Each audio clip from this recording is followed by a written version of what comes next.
बहनें और प्यारे प्यारे बच्चे और पीठासीन हमारे यहाँ के विधायक, लोकप्रिय विधायक चौधरी श्रीराम पहलवान जी, सभी का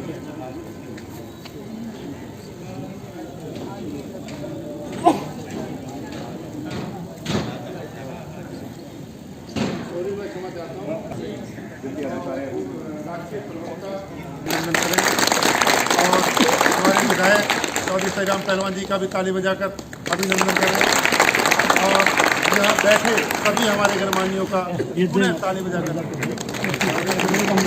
और साथ ही साथ हमारे टाइगर आज हमारे आम आदमी पार्टी का इन्होंने 4 चांद लगाए। आज इन्होंने जो ऑफिस खोला है इससे और पार्टी के लिए एक अच्छी इन्होंने उपलब्धि की है, तो मैं इनका भी तहे दिल की गहराइयों से धन्यवाद करता हूँ। इनके विजय भी बधाई के साथ और यहाँ पार्टी के समस्त पदाधिकारी एवं मित्रगण एवं सदस्य सभी का मैं तहे दिल की गहराइयों से धन्यवाद करता हूँ। और अब इसी कड़ी को आगे बढ़ाते हुए मैं रावत जी से कहूँगा पहले पहलवान जी का स्वागत करवाएं, उसके बाद में फिर अपने विचार रखें। मैंने आवाज़ तो इनकी तेज़ है, मेरी कम है, इसलिए सम्मान के योग्य हमारे बीच लोकप्रिय विधायक श्री श्रीराम पहलवान जी पहुँचे हैं यहाँ पे। उनका मैं तहे दिल से बहुत बहुत धन्यवाद देता हूँ, शुक्रिया करता हूँ।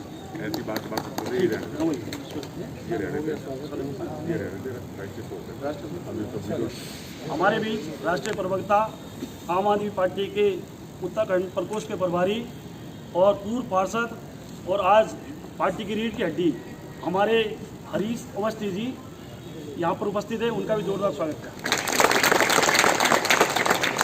हमारे बीच कालीचरण जी जो यहाँ के पूर्व सर अभी तक बहुत ज़बरदस्त यहाँ पे जो पार्टी को खड़े करने में इनकी भूमिका रहती है, बड़े भाई कालीचरण जी। हमारे बीच वार्ड के अध्यक्ष अंकित राजपूत हैं जो हमारे वार्ड को देख रहे हैं। यहाँ पे हमारे सीनियर लीडरों में तो हमारे नेपाल नेता जी और देवेंद्र प्रधान जी यहाँ पर उपस्थित हैं।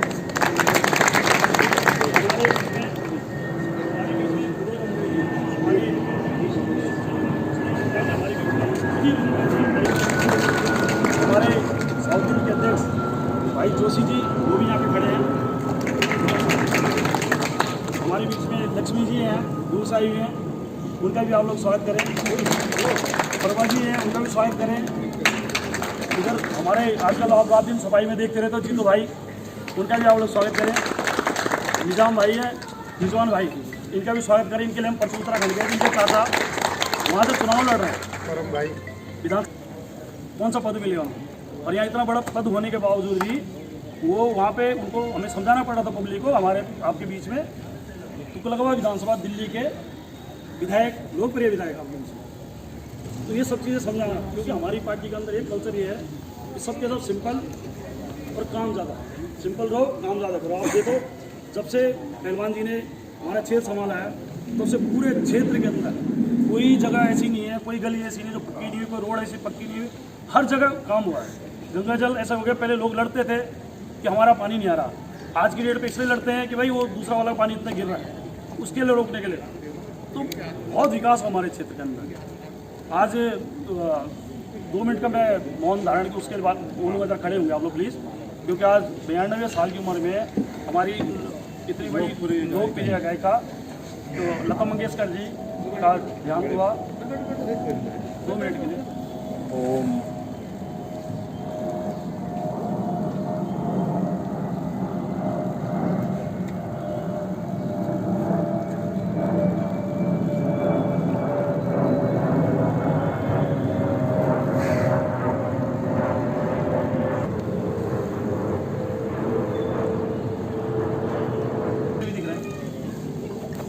आप सबका यहाँ पे स्वागत है। बीच में जगमोला जी हैं भाई, आगे आ जाते हैं तो सबके सब बड़े भाई हमारे भी यहाँ पे। तो यहाँ पर आज जो माइक का सिस्टम था वो बंद करना पड़ा इसी कारण से, क्योंकि राष्ट्रीय शोक है। और विधायक जी का आगे थी कि भाई ऐसा ना माहौल ना बने कि हम लोग खुशी मना रहे हैं, कुछ मना रहे हैं। ये तो प्लान था या तो हम इसको पोस्टपोन भी कर लेते कल परसों के लिए, 2 दिन के बाद करते और फिर विधायक साहब की आवाज़ बगैर माइक की भी तेज हुई और प्रभारी जी भी हमारे बड़े स्पीक उनका भयंकर होता है तेज आवाज़ में, इसलिए मैं आज हम ना बुक के दे पा रहे हैं ना कुछ माला तक, तो हमें तो हमारे बीच में विधायक हैं सईराम पहलवान जी, बड़े भाई साहब हमारे। आज इस आम आदमी पार्टी के ऑफिस के उद्घाटन में उपस्थित आदरवाय सम्मान के मेरे बुजुर्ग नौजवान साथी, सामने बैठी हुई मातृशक्ति, हमारे बीच में आए हुए हमारे अतिथि हरीश रावत जी, बंगई जी, मेरे साथ में बड़े भाई कांचन शर्मा जी, अंकित जी, महिपाल जी, देवेंद्र रावत जी, देवेंद्र प्रधान जी, सैनी साहब। देखिए, जैसे जैसे संकट बढ़ता है उसी तरह आपकी जिम्मेवारी भी बढ़ जाती है और कहने के लिए तो बहुत बातें हैं, लेकिन आज क्योंकि राष्ट्रीय शोक की घोषणा हो चुकी है इसलिए मैं ज़्यादा बात नहीं कहूँगा। इतना ही कहूँगा कि जितने भी संगठन के साथी हैं वो समय समय पर यहाँ के अपने ऑफिस का इस्तेमाल करें। आपकी जो समस्याएं हैं उन समस्याओं को भी यहाँ बताएं। वैसे ऑफिस में एक और भी है दूसरे ब्लॉक में T53, वहाँ भी बैठते हैं अपने साथी, महिपाल जी हैं, देवेंद्र जी हैं, विनोद जी हैं, कई साथी वहाँ बैठते हैं। आप दोनों ऑफिस का फ़ायदा उठा सकते हो। यहाँ की शिकायत जो होगी आपकी दोनों ऑफिस की, उसमें जल्दी से जल्दी कार्रवाई होगी। और रही कामों की बात कर रहे हैं तो अभी आपके यहाँ जो थोड़ी बहुत लाइन बची है पानी की और सीवर की, वो भी 15-20 दिन में डलने वाली है, शुरू हो गया है। उसके बाद विश्वकर्मा कॉलोनी की जितनी भी गलियाँ बची हुई हैं, जो बची है वो तो है ही है, लेकिन जो बनी हुई है खराब स्थिति में है, उनको भी 1 महीने में आपके द्वारा बनाने का काम शुरू किया जाएगा। धन्यवाद, जय हिंद। अब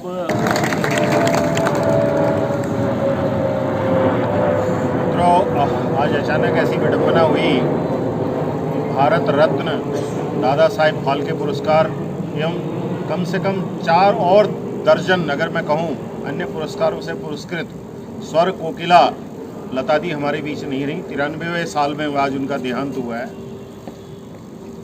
इसको राष्ट्रीय शोक का नाम दिया गया है पूरे भारत में, खासकर महाराष्ट्र में।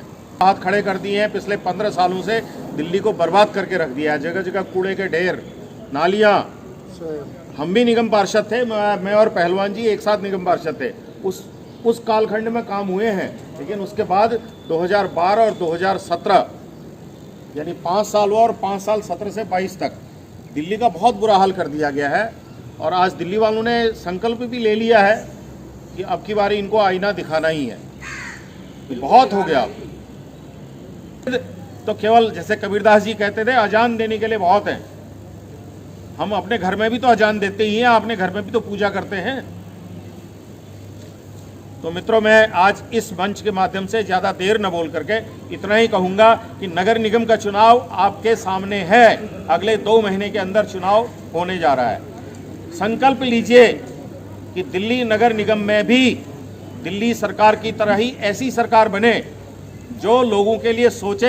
अगर आपके बच्चे नगर निगम के स्कूल में पढ़ रहे हैं तो वो भी स्वावलंबी बने, नगर निगमों की हालत सुधरे, नगर निगम के स्कूलों में शिक्षा का स्तर बढ़े और दिल्ली नगर निगम के अस्पताल, उनकी डिस्पेंसरीज भी दिल्ली के अस्पतालों की तरह बने।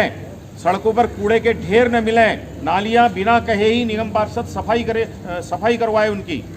इन्हीं शब्दों के साथ मैं अपने छोटे भाई रवींद्र रावत जी को शुभकामनाएं देता हूं, बधाई देता हूं कि आज आपने कार्यालय खोला। अपने क्षेत्र के लोगों, विश्वकर्मा कॉलोनी के लोगों के लिए आपने एक बहुत अच्छा सुविधाजनक, ताकि आप कल को वोटर कार्ड आपको बनाने हो या कोई और काम हो, आधार कार्ड की कोई समस्या हो, पानी की हो, बिजली की हो, उस समस्या के लिए आप सीधे विधायक जी के पास नहीं जा पाते हैं, तो आप इनके माध्यम से विधायक जी तक संपर्क कर सकते हैं। इन्हीं शब्दों के साथ बहुत बहुत धन्यवाद।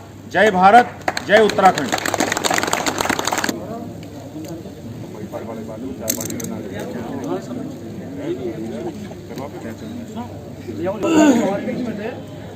लेकिन विधायक जी की भी और प्रभारी जी की एक ही बात है, वो कह रहे हैं कि ज़्यादा माहौल आजकल ठीक नहीं है, इसलिए हमें बात करते रहे ठीक नहीं है।